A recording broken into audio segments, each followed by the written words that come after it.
बहुत देर से बेसब्री से इंतजार कर रहे थे, बहुत देर तक आप तनाव में थे, लेकिन हास्य की कला को आप अब सुनेंगे।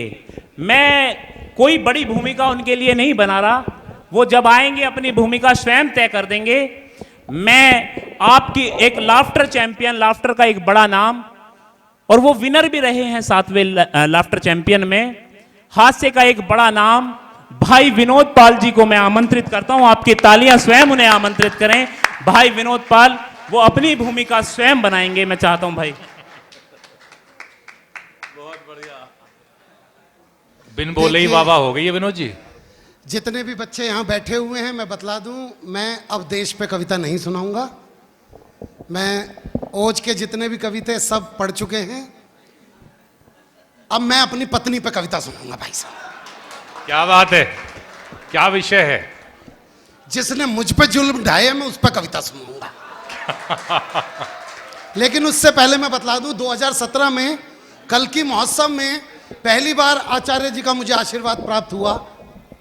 कल्कि महोत्सव में पहली बार एक मुशायरे के बीच में मैं मजाहिया शायर के रूप में था, और यकीन मानिए उस 2017 का एक आशीर्वाद कि आज आप जैसे लोग इस विनोद पाल को जानते हैं। मैं चाहता हूं महाराज के लिए जोरदार तालियां, भाई जोरदार तालियां।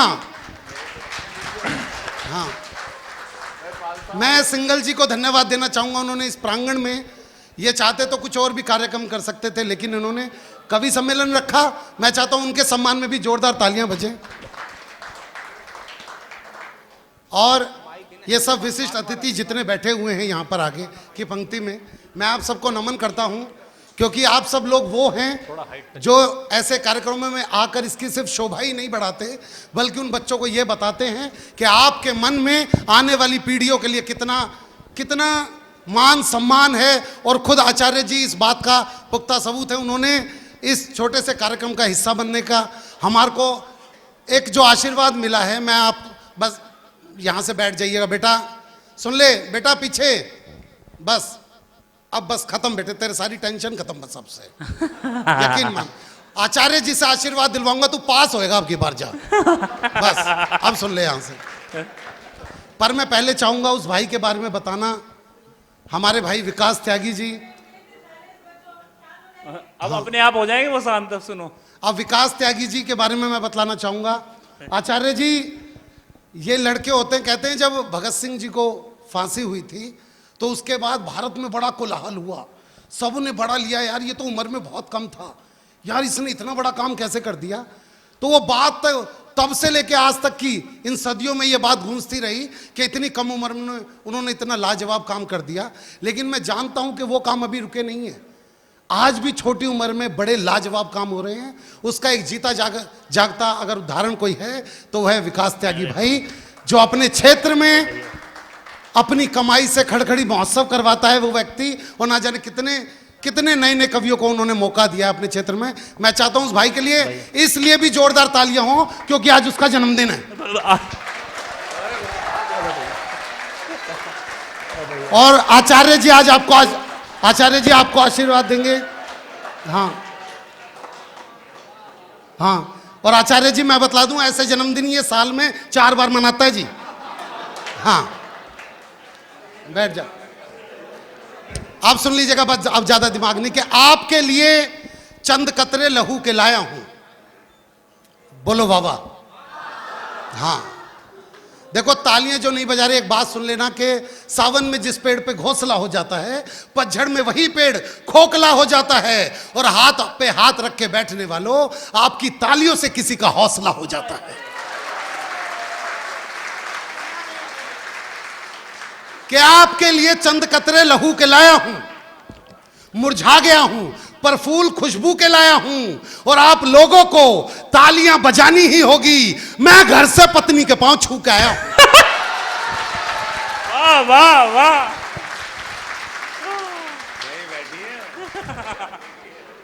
और जिस तरीके से सर ने ताली बजाई है मुझे लग रहा है ये भी छुप के आए हैं। कविता कोई बड़ा काम नहीं है भाई साहब, मैं जानता हूं। देखिए कविता क्या होती है।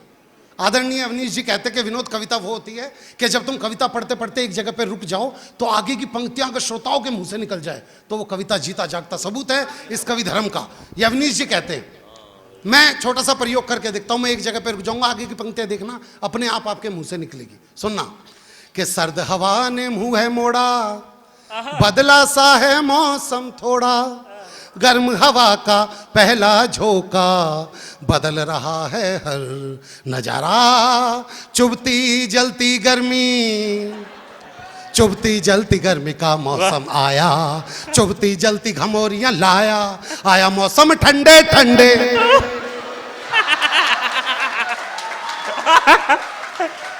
वाह भैया, कही थी ये पंक्तियां। और देखो मैं सच में मैं दिल्ली से आया हूं भाई साहब, मैं सच में ऐसी 4 पंक्तियां सुना सकता हूं कि 3 पंक्तियां मेरी और चौथी पंक्ति आपकी। बस दिल्ली की राजनीति को दिमाग में रखना कि दिल्ली की एक लड़की ने दूसरे लड़की से पूछा, दिल्ली में एक लड़की ने दूसरी लड़की से पूछा कि तू जिस लड़के से प्यार करती थी तूने छोड़ क्यों दिया। ये लड़के खुश ऐसे हो रहे हैं जैसे इनकी बातें कर रहा हूं। दिल्ली की एक लड़की ने दूसरी लड़की से पूछा भाई तू जिस लड़के से प्यार करती थी तूने छोड़ क्यों दिया। लड़की ने जो जवाब दिया वो 4 पंक्तियों में, 3 पंक्तियां मेरी, अगर चौथी पंक्ति समझ जाओ तो आगे से लेके पीछे तक और यहां से लेके यहां तक एक बार बिल्कुल तालियों को महोत्सव कर दीजिएगा। लड़की ने बोला भाई तूने उस लड़के को छोड़ क्यों दिया। लड़की ने जवाब दिया कि कर्जे में उसका एक एक बाल निकला, कहाँ का धनी था वो तो कंगाल निकला, और मैं ही थी जो मोदी की तरह गरजती रही वो तो खांसने वाला केजरीवाल जी। वाह वाह भैया, वाह। आप यकीन मानेंगे पहले मुझे यकीन नहीं हुआ आचार्य जी कि हमारे यहाँ का सीएम शराब के केस में पकड़ा गया। मुझे यकीन नहीं हुआ यार ये तो बहुत सीधा साधा है, इसका तो हाथ हो ही नहीं सकता शराब के केस में। फिर मैंने सोचा कि इसको तो खांसी थी जो किसी भी मोहल्ला क्लिनिक की दवाई से ठीक नहीं हो रही थी। फिर इसने ऐसा क्या पिया, फिर मुझे लगा नहीं हाथ हो ना हो गला तो था। वैसे ज्यादा बड़ी बात नहीं। देखो मैं अवनीश जी के बारे में बतला रहा था, इस व्यक्ति की मैं इज्जत क्यों करता हूं भाई साहब। ये भारत के मात्र एक ऐसे कवि हैं जो जब तक शाम को 2 कवि सम्मेलन ना कर लें इनका खाना नहीं पचता। पहला कवि सम्मेलन खत्म होगा, आयोजक से कहते हैं भाई साहब यहां का हो गया दूसरे में जाऊं, भाई साहब यहां का हो गया दूसरे में जाऊं। ये आदत लग गई इनको ये लाइन बोलने की, यहां का हो गया दूसरे में जाऊं, यहां का हो गया दूसरे में जाऊं। अब भाभी जी करवा चौथ पे इनकी पूजा कर रही थी।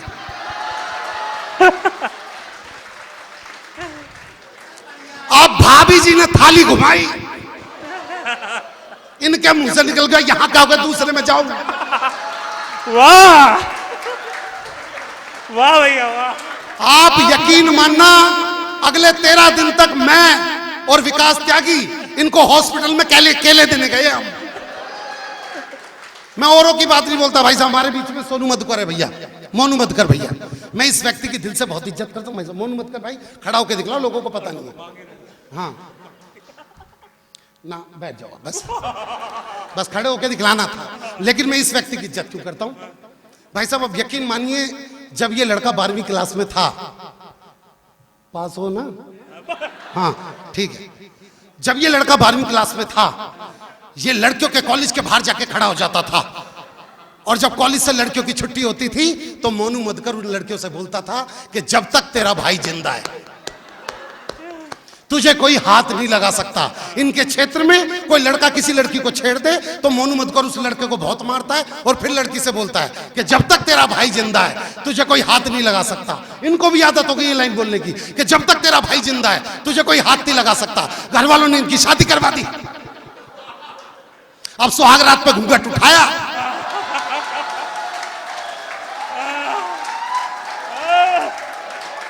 वाह। और आदत से मजबूर जब तक तेरा भाई जिंदा है तुझे कोई हाथ नहीं लगा सकता। और अब तालियां तो इस बात पे बजा देना शादी के 10 साल बाद भी अपने इसी वचन पे कायम है। मैं सच बताता हूं, अभी हम पिछले दिनों हम कुंभ नहाने गए। आजकल कुंभ का आपने देखा ही हुआ है भाई साहब, न्यूज वालों ने हुआ बना रखा है कुंभ का। आचार्य जी यकीन मानिए, हम कुंभ नहाने, मैं और विकास त्यागी कुंभ नहाने जा रहे थे, एक औरत कम रो रही थी। हम जब तक नहा के आए वो चीर फाड़ के रोने लगी। विकास त्यागी सराहा नहीं किया क्योंकि ये सामाजिक व्यक्ति है। इसने पूछा बहन जी पहले तो बहुत मंदा मंदा रो रही थी, अब ये तेज क्यों रो रही है? भैया इसकी सांस खो गई थी, कर फिर करिए अब मिल गई। और महिलाओं का ऐसा ही है, मैं सही बताऊं, मांगे राम जी चल दिया आप? अच्छा ना मुझे लगा कहीं आप ही तो ना थे वहां पे। अब यकीन मानिए महिलाओं का ऐसे, जब ये सास बनती है ना बहू अच्छी नहीं मिलती, जब बहू बनती है तो सास अच्छी नहीं मिलती, जब देवरानी बनती है तो जेठानी अच्छी नहीं मिलती, जब जेठानी बनती है तो देवरानी अच्छी नहीं मिलती, नंद बनती है तो भाभी अच्छी नहीं मिलती, भाभी बनती है तो नंद अच्छी नहीं मिलती। और बात रही पति की, वो तो आज तक किसी औरत को ढंका। और जिस तरीके से इन्होंने ताली बजाई है पूजा जी ने, मुझे लग रहा ढंका इन्हें भी नहीं मिला। वाह, हम कई कभी समझने जाते भाई साहब, कई बार तो जनता हमारा पप्पू बना देती भाई साहब हमारे को। वो मैं एक जगह पे कभी सम्मेलन पढ़ रहा था भाई साहब, सामने एक महिला बैठी हुई मुझे घूर के देखने लगी। आखिर में मैं नीचे उतर गया, मैं कहा बहन जी आप मुझे घूर के क्यों देख रही हो? बोली तेरी शक्ल मेरी सास से मिलती है। मैंने पूछा उसके भी मूंछें आती है क्या? बोली हाँ ये वाली एक्सरसाइज थोड़ी ज्यादा कर ली थी। हरिद्वार की तरफ 2 बसें जा रही थी, आगे वाली बस में सारी सास, पीछे वाली बस में सारी बहुएं, तो सास वाली बस खाई में गिर गई। तो बहू वाली बस में एक बहू ने रो रो के हो मेरी सास, हो मेरी सास। सबने बोला ओहो तू तो बहुत प्यार करती थी। कह रही ना मेरी वाली तो आई ना। भैया इको बंद कर देना, इको इको इको इको मत। अभी मेरे को बता रहे थे पहले आचार्य जी जिस भी दल से जुड़े हुए थे, नहीं मैं बतला दूं, पहले राहुल गांधी जी भारत जोड़ो यात्रा में चले गए, जबकि वक्त उनका घर जोड़ो यात्रा का चल रहा था।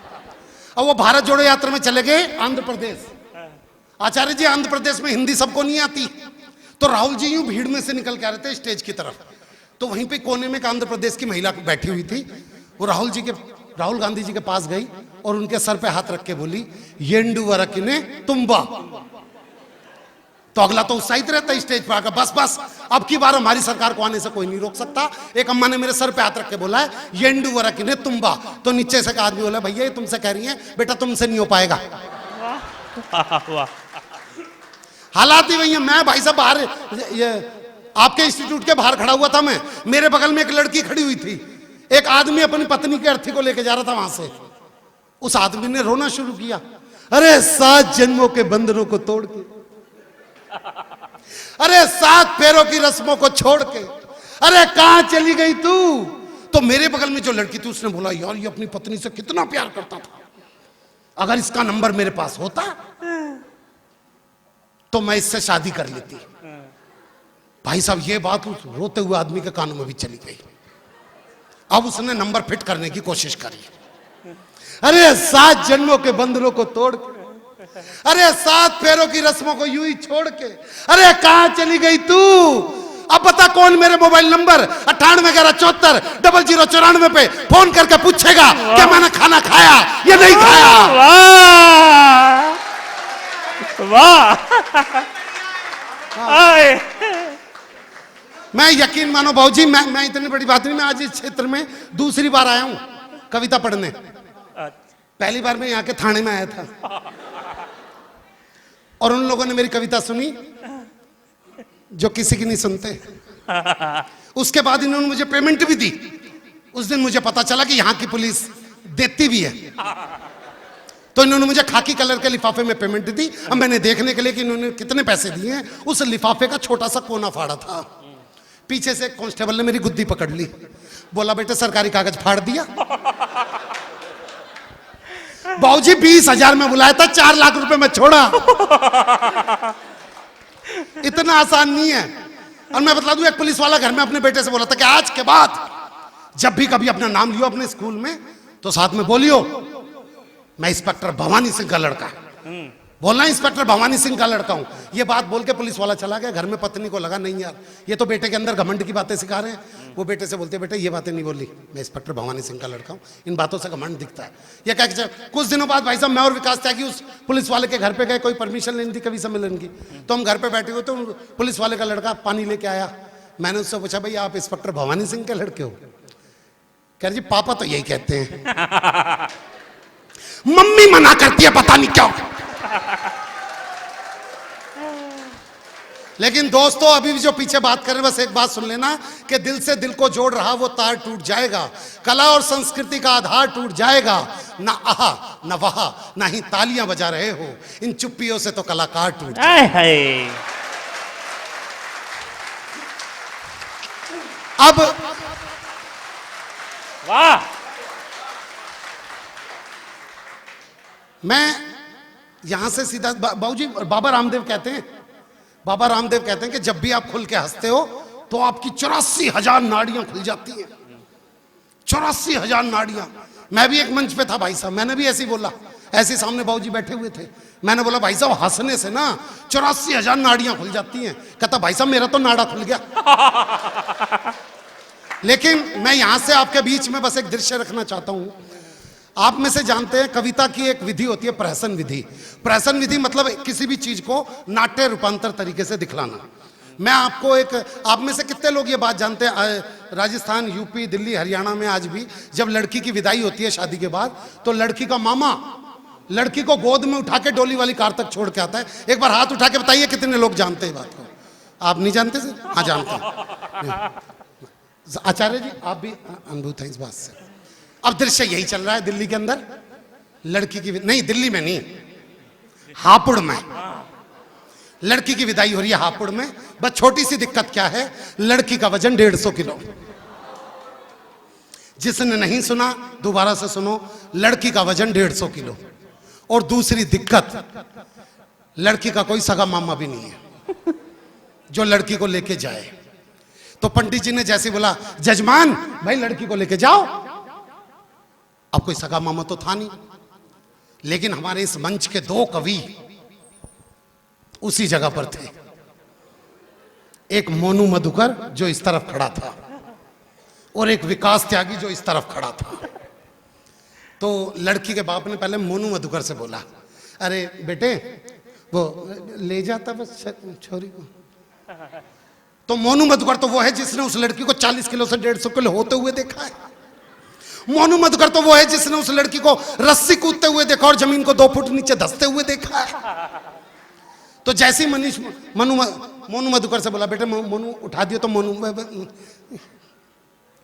मेरा तो पथरी का ऑपरेशन हुआ था, डॉक्टर बोल रहे थे जरा सा झुकूंगा पत्थर। अच्छा कोई बात नहीं बेटे, विकास विकास यहाँ पे आ जा, एक बार आजा आजा आजा, कोई बात नहीं।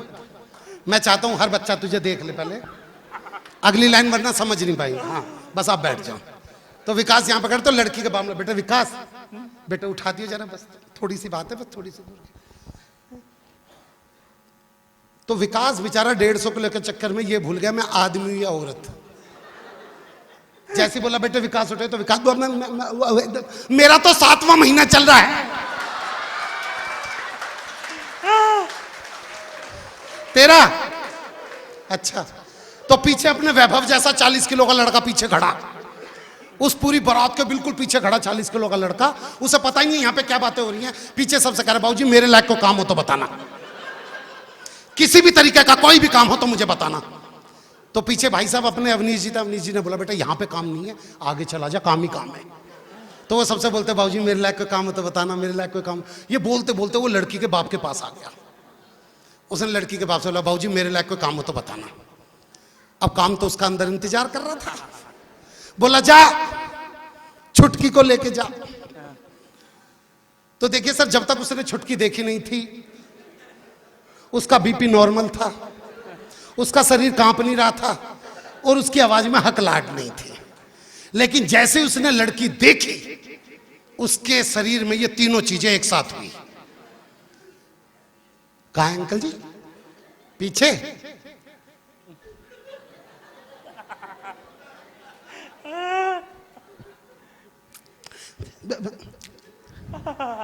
नहीं मैं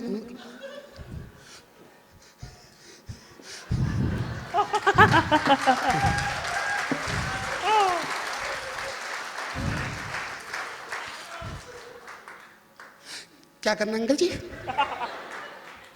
उठानी है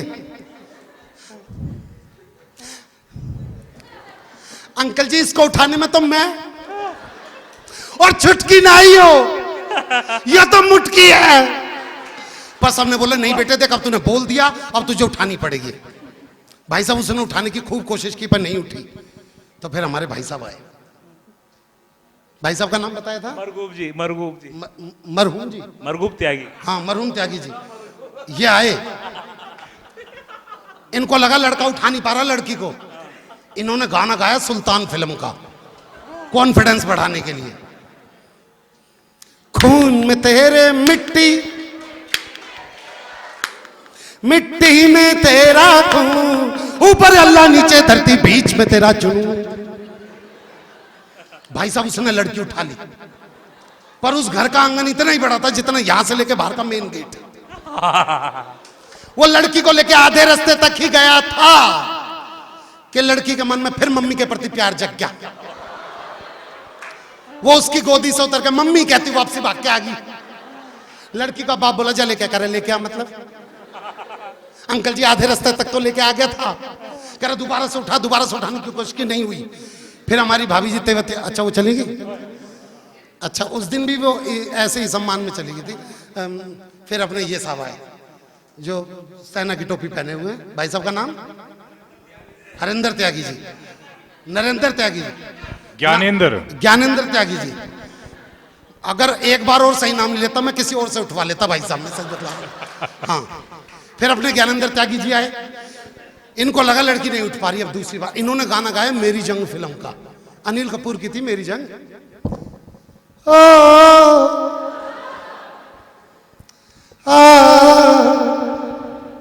ओ,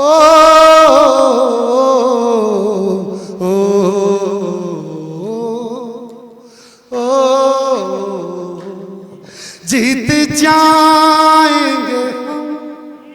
अब जिसने उठा रखे उसकी आवाज,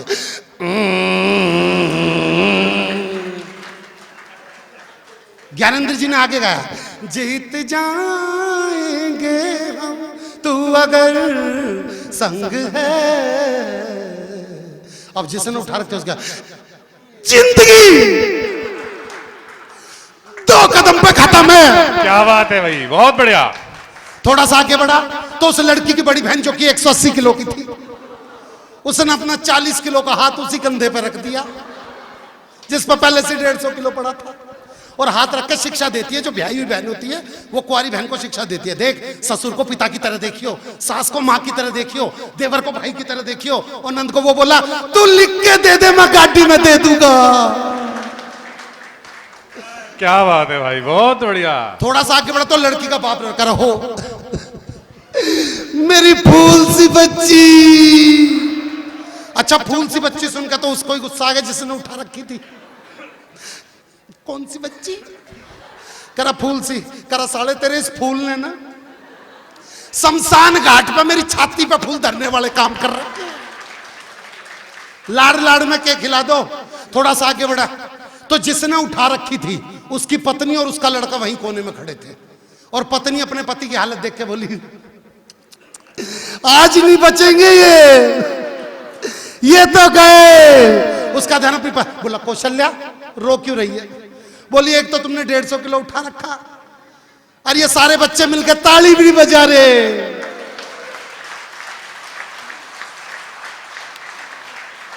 थोड़ा सा आगे बढ़ा तो भाई साहब लड़की की बुआ आ गई। लड़की की बुआ उस 40 किलो वाले से भी 2 किलो कम, 38 किलो की बुआ, उससे खड़े होकर रोया नहीं जा रहा।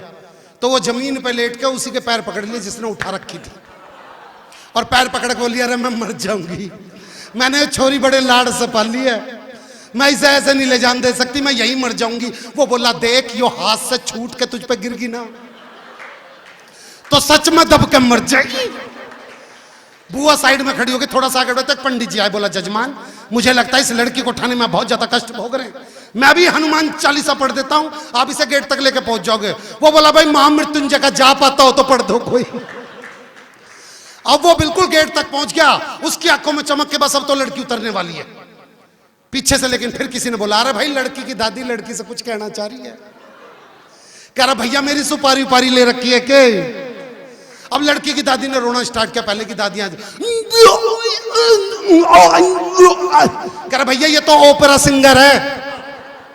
कह रहा भैया बुजुर्ग औरत सांस फूल रही है। कह रहा किसी की उखड़ भी तो रही है। अब दादी ने रोना क्या रियल मायने में। पहले की दादियां एक गाना गा के लड़की विदा कर देती थी, हो मेरी चिड़िया उड़ गई रे, बोला किसी के तोते भी तो उड़ा रही है।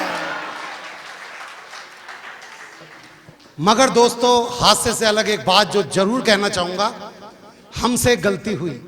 वो गलती क्या हुई मैं बतला देना चाहता हूं आपको। देखिए हमारे यहां दिल्ली के पास ख्याला गांव पड़ता है। आप में से नवभारत टाइम्स में पता नहीं किसने वो खबर पढ़ी होगी। ख्याला गांव पड़ता है बाबूजी, वहां एक मां ने चौथी बार बेटी होने पर उस बेटी का गला दबा के हत्या कर दी। ख्याला की न्यूज है ये। सब लोगों ने पूछा भाई ये तूने ऐसा क्यों किया? कह जी मेरे ऊपर लड़के पैदा करने का इतना दबाव था और पहले से 3 लड़कियां थी, मैं चाहती थी एक बार लड़का पैदा हो जाए। हम पता नहीं किस मानसिकता में जी रहे हैं। मैं आपको एक छोटे से वाक्यांश से जोड़ना चाहता हूं, आप समझिएगा इसे। हरियाणा में एक छोटा सा क्लिनिक था, मैटरनिटी वार्ड, जहां बच्चे पैदा होते थे। तो वहां मैटरनिटी वार्ड में एक औरत किसी भी पल बच्चे को जन्म देने वाली थी। बाहर उसकी सास और उस औरत का पति दोनों साथ बैठे थे, यानी कि माँ बेटे। माँ जो सास थी वो बार बार कहती, हे भगवान अब की बार तो बेटा दे दे, हे भगवान इस बार कुल का वारिस दे दे, हे भगवान इस वंश को चलाने वाला दे दे। तो बगल में बैठे हुए बेटे ने बोला, माँ अगर इस बार बेटी हो जाएगी तो क्या हो जाएगा? माँ ने बोला, बेटे बेटियों से वंश नहीं चलते। माँ ने बोला बेटे बेटियों से वंश नहीं चलते। तभी उस हॉस्पिटल के अंदर टीवी पे न्यूज आई कि एक हरियाणा की बेटी ने 2 स्वर्ण पदक जीत के देश का नाम रोशन कर दिया। मैं यही बताना चाहता हूं आपको, हमसे एक गलती हुई। हम सारे भारत वालों से एक गलती क्या हुई, हम पूरे भारत से एक गलती क्या हुई, हमने बेटियों को तो उनकी हदें बता दी, पर शायद बेटों को उनकी हदें बताना भूल गए। जिस दिन ये देश बेटों को उनकी हदें बताना शुरू कर देगा, कोई बेटी ससुराल में जलाई नहीं जाएगी। हर बेटी को शिक्षा का पूर्ण अधिकार मिलेगा। हर बेटी इस देश का नाम रोशन करेगी। और जाने से पहले सिर्फ ये 4 पंक्तियां दे के मैं अपनी जगह पे बैठूंगा कि आप देख रहे हो वेस्ट बंगाल में हुआ, दिल्ली में हुआ, बलात्कार इतने होते हैं। बलात्कार पे बलात्कार हम सुनते हैं, लेकिन ये वो हैं जो FIR जिनकी दर्ज हो जाती है, जो अखबारों में आ जाते हैं। ना जाने इससे कई 4 गुना बलात्कार ऐसे हैं जो हमारे कानों तक भी नहीं पहुंच पाते।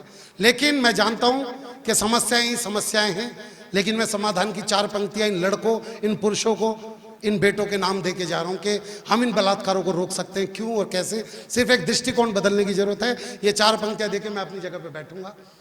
क्या कर सकते हैं हम? लेकिन ये 4 पंक्तियां सिर्फ बेटों के लिए, पुरुषों के लिए सुनिएगा कि खुद अपने चरित्र पर ही मूंग दल रहे हो तुम, खुद अपने चरित्र पर ही मूंग दल रहे हो तुम, अच्छे हो तो क्यों फितरत बदल रहे हो तुम। अगर एक लड़की तुम्हें देख के रास्ता बदल रही है तो ये जान लो गलत रास्ते पे चल रहे हो तुम, ये जान लो गलत रास्ते।